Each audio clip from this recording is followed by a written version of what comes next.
Imagina a cena. Você entra na academia decidido. 2 litros de água na garrafa, playlist agressiva no fone e aquela mentalidade. Hoje eu vou matar meus músculos nesse treino. 2 horas depois você tá ali suado, exausto, com a sensação de missão cumprida. Foram 20 séries só de peito. Mais uns complementos e agora, olhando no espelho, com aquele pump, você pensa, agora sim, fiz um treino de verdade. Mas deixa eu te fazer uma pergunta sincera. Foi realmente de verdade? Porque o que a maioria chama de disciplina muitas vezes é só repetição sem propósito.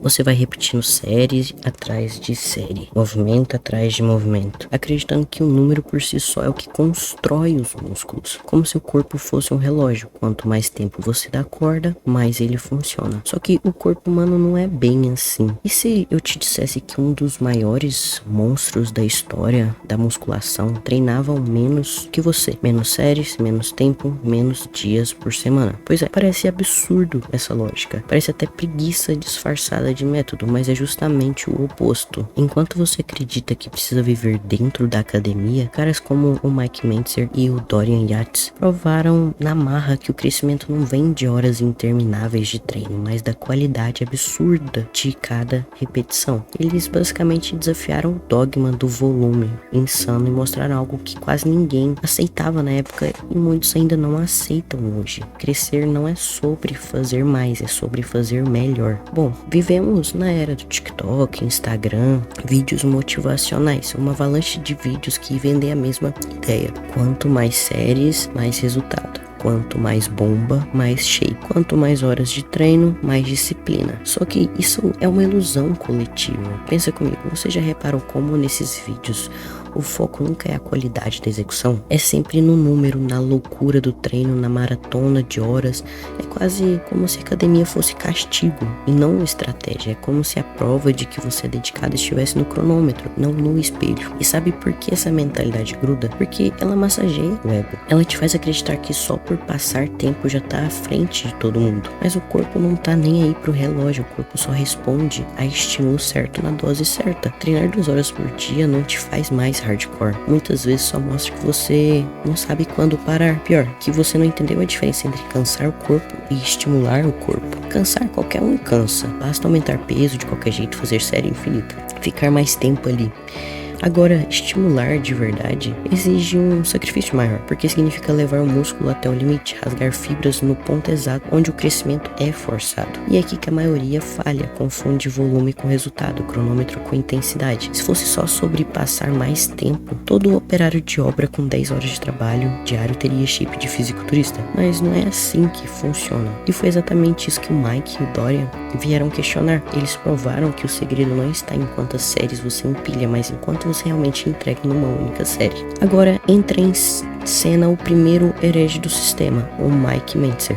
Enquanto a década de 70 respirava aquela filosofia de mais é melhor, treinos intermináveis, volume astronômico e culturistas passando metade do dia dentro da academia, Mentzer apareceu com um método que soava quase uma blasfêmia, o Heavy Duty. O que era isso? Treinos curtos, nada de 2 horas diárias, poucas séries, mais escolhidas a dedo, cada série até o inferno da falha absoluta. O Mike acreditava que a musculação não era sobre quantidade, mas sobre precisão. Era quase uma ciência aplicada à barra. Ele questionava, se uma série bem executada até o limite real já esgota totalmente o músculo, qual a lógica de continuar fazendo mais 9 só por hábito? A filosofia dele era simples, mas brutal. O crescimento acontece quando você dá ao músculo um motivo inegociável para crescer. Única série levada à falha de verdade. Já é esse motivo. E quando digo falha, não é parar quando começou a doer. É ir até onde o corpo implora para desistir. E ainda assim extrair mais uma repetição forçada, uma negativa controlada, um esforço que quebra o psicológico antes do físico.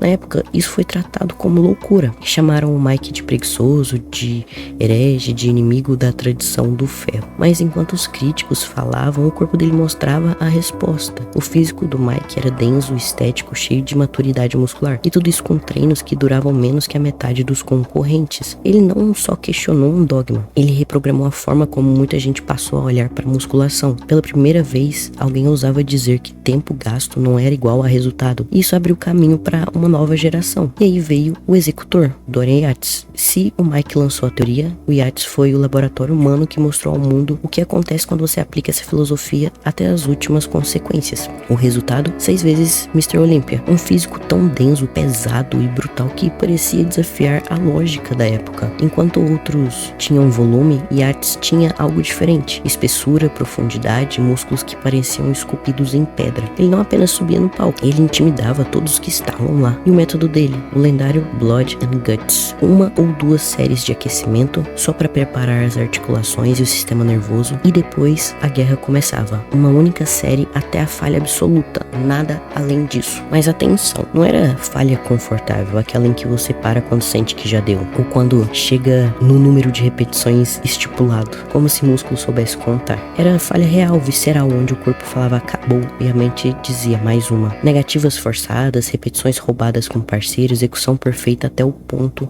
em que a fibra gritava. Não tinha espaço para ego ou para show, não tinha 15 séries filmadas pro Instagram ou para algum daily no YouTube. Era suor, sangue e dor em uma intensidade que a maioria nunca experimentou. O Dorian dizia com convicção: se você ainda consegue fazer mais uma série, você não treinou pesado o suficiente. E basta assistir aos vídeos dele treinando em Temple Gym, aquele porão escuro em Birmingham, para entender. Não parecia academia, parecia um campo de batalha. As expressões dele não eram de quem curtia treinar, eram de quem estava disposto a se despedaçar por mais 1 milímetro de evolução. Com o Yates, a musculação deixou de ser um ritual de volume e virou um ato de destruição calculada. Ele provou diante de toda a comunidade do fisiculturismo que intensidade não é só um conceito bonito, é uma arma. E os troféus dele são a prova irrefutável. Tá, mas isso é só porque eles eram geneticamente abençoados e se entupiam de bombas. Você pode estar pensando isso? E não, na verdade a ciência confirma. Existe um princípio chamado dose mínima eficaz.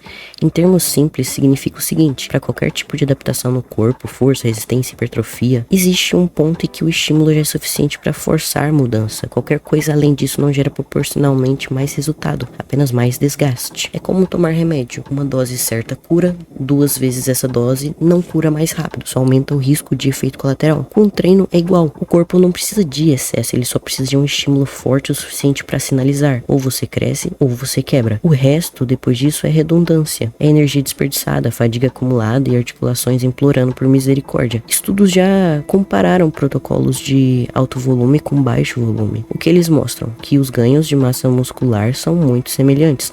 A grande diferença está no custo. O low volume consome menos tempo, gasta menos energia e, talvez o mais importante, libera mais espaço para recuperação. E aqui está um ponto que a maioria ignora: o crescimento não acontece durante o treino. O treino é apenas o gatilho, é onde as fibras se rompem. É no descanso, no sono, na alimentação adequada que o corpo reconstrói as fibras musculares e adiciona tecido novo, inclusive algo que talvez não chegou até você, mas o treino é 40%, a alimentação é 60%. Se você está o tempo todo esmagando o músculo com um volume exagerado, ele passa mais tempo tentando sobreviver ao dano do que realmente evoluindo. Agora vem a parte crítica: isso só funciona se você for honesto consigo mesmo, porque low volume sem intensidade não é heavy duty, é treino meia boca. Uma única série mal executada, sem chegar de fato ao limite, vale menos do que 10 séries mal feitas.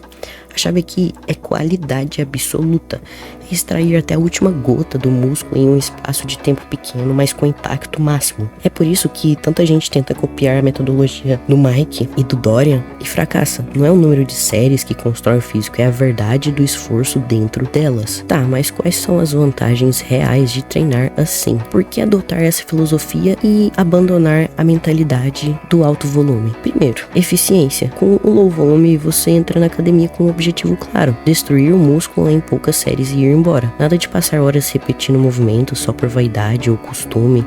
Cada repetição é contada, cada série é carregada de intenção. Isso economiza tempo, e tempo é recurso, mas tempo é o recurso mais valioso que você tem. Segundo, recuperação. Esse talvez seja o ponto mais importante que a maioria ignora. O treino não é o momento em que você cresce. O treino é a faísca que acende o processo. Quem constrói o músculo é o descanso, é o sono e a nutrição. Ao reduzir o volume, você dá ao corpo espaço para fazer o que ele precisa.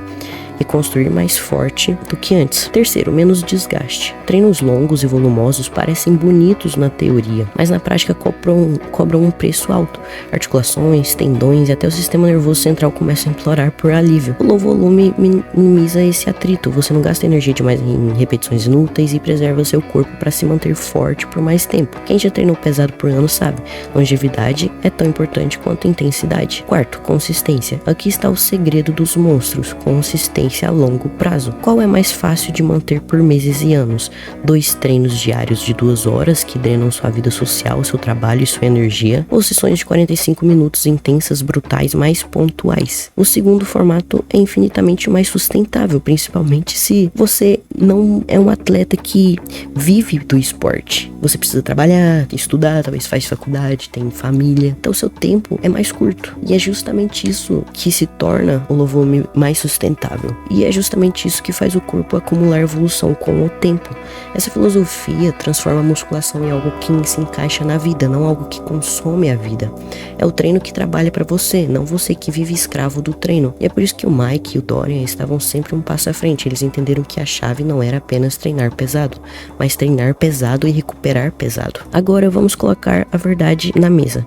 Isso não é desculpa para preguiçoso. Muita gente ouve low volume e traduz errado na cabeça. Então menos treino, mais fácil, mais tranquilo. Nada poderia estar mais distante da realidade. O baixo volume não é treino mole, é treino insuportável. É você chegar ao ponto em que o corpo inteiro implora para desistir e ainda assim extrair aquela repetição extra, aquela negativa controlada que parece impossível. É um esforço que dói não só nos músculos, mas na mente. Esse estilo de treino exige algo que quase ninguém tem: disciplina mental absoluta. Não é só força física, é coragem de atravessar a dor e se manter ali quando o corpo já desistiu. É por isso que na prática poucos conseguem aplicar a filosofia do Mike e do Dorian do jeito certo. A maioria prefere se enganar com alto volume, porque é mais confortável distribuir o esforço em 15 séries medianas do que concentrar tudo em uma série brutal. Outro ponto importante: sim, atletas extremamente avançados com muitos anos de treino e um físico já no limite podem precisar de um pequeno ajuste no volume,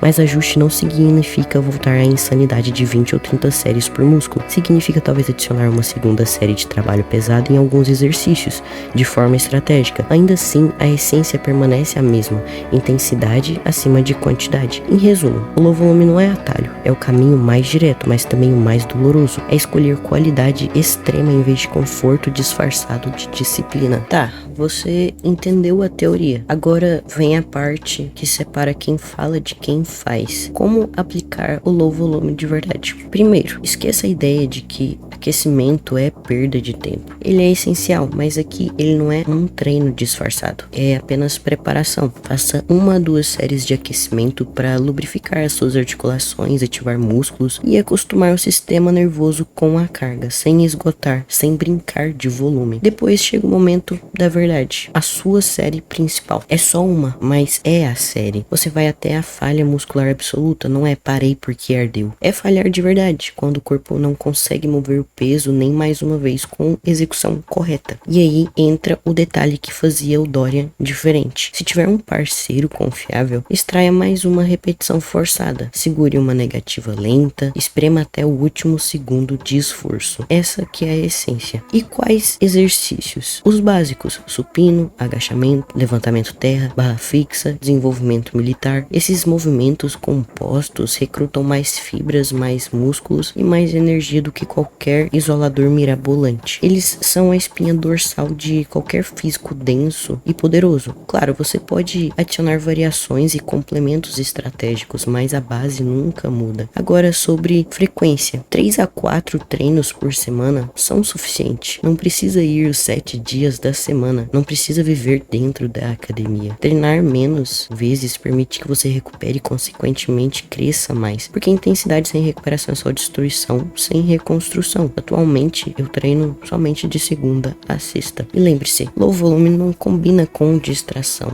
não existe espaço para celular, conversa fiada ou ego trip. É você contra o peso, cada série é um duelo, cada repetição é um passo mais perto do limite. Essa é a prática simples no papel, bruta na execução. Você tem que levar seu treino a sério. A academia não é um passeio, uma distração durante o dia. E se você caiu no canal de paraquedas e tá se perguntando, mas por que esse cara está falando tanto de low volume? Bom, deixa eu te explicar. O que eu busco não é só um shape, porque parecer forte é fácil. Qualquer um com disciplina moderada, dieta e até química consegue encher o corpo de músculo. Mas ser letal é outra coisa que eu acredito. Ser letal significa que o seu corpo não se torna um fardo, não serve só para fotos no feed. Ele existe para a vida real. E na vida real não tá nem aí pro tamanho do seu bíceps. A vida real vai te testar quando você precisar correr, carregar peso, empurrar, jogar futebol com seus amigos, brincar com seu filho sem parecer um saco de cimento cansado, ou reagir numa situação que exige explosão, resistência e decisão rápida. Esse é um dos motivos que eu escolhi o low volume para ser o meu método de treino, porque esse método não cria apenas volume, ele cria densidade, eficiência e recuperação. Quando falamos de densidade, porque treinar poucas séries até a falha absoluta obriga seu músculo a se adaptar de verdade. Cada repetição conta, nada é desperdiçado. A eficiência, porque eu entro na academia com foco total, aqueço, executo, destruo numa série e saio. Não fico preso em ego trip ou enrolação. Recuperação, porque eu não quero viver cansado, fadigado ou quebrado. Eu quero crescer, performar e ainda ter energia para aplicar esse corpo fora da academia. E essa é a chave. Eu não treino para ser manequim de feed do Instagram. Eu treino para buscar o máximo de potencial do meu corpo. E o low volume me obrigou a ser honesto quanto a isso. Ele não deixa espaço para vaidade de fiz 15 séries de peito hoje. Ele pergunta, você realmente deu tudo em uma série ou você só preencheu tempo de treino? Eu dei o nome à minha periodização de estético letal e é o reflexo disso. Eu uso compostos pesados para criar base, força e densidade, uso isoladores estratégicos para lapidar estética e corrigir pontos fracos, insiro condicionamento, potência e muita mobilidade, porque o corpo precisa reagir e nunca se tornar um fardo, e mantenho recuperação ativa com mobilidade, porque de nada adianta ser forte se você está sempre quebrado e limitado pelas suas próprias fibras. O Mentzer mudou a teoria, o Yates provou na prática, e eu escolhi trazer isso para a minha realidade. Enquanto a maioria ainda mede disciplina pelo número de séries e horas na academia, eu escolhi medir disciplina por intensidade, por resiliência e por capacidade real, porque no fim não importa só como você se parece no espelho ou no seu reels com mais visualizações, importa como você reage quando é necessário. O low volume não é apenas um método de treino, ele é um filtro. Ele separa quem brinca de treinar de quem realmente vai até o limite. Ele separa a estética vazia de estética letal. O shape que eu busco não é só o que impressiona em foto, é o que impressiona no caos, quando você precisa correr, levantar, aguentar impacto, decidir sobre cansaço. É o corpo que não só posa, mas protege, não só mostra, mas resolve. A escolha é sua, mas se você me perguntar, eu já escolhi low volume, alta intensidade, físico estético e acima de tudo, letal.